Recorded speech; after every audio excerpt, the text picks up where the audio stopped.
من 500 نفر بودم، مهسا هم 500 نفری بود.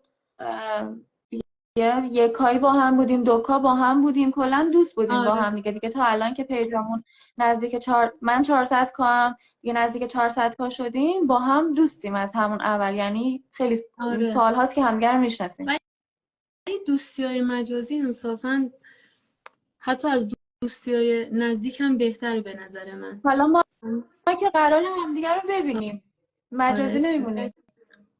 ایشالله آره. ایشالله. بچه‌ها یه چیزی بگم، امروز چیکار میکردم من که مهسا بهم زنگ زدی؟ بگو داشتم چیکار. داشتم آره ادامه اون نوستالژیا رو براتون بچه‌ها کامل میکردم. خیلی کار یعنی خوشگلی اون میشه. آهنگر رو نگم تقریبا قراره چی بشه. آره.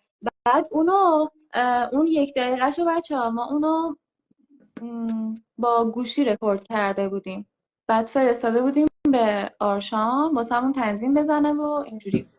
آره ولی الان اینی که داریم ادامه میدیم، دوباره مجبوریم بریم استودیو رکورد بگیریم از اول، حدوداً 4-5 دقیقه فکر میکنم جمعش کنیم. نمیدونم. مختص عروسی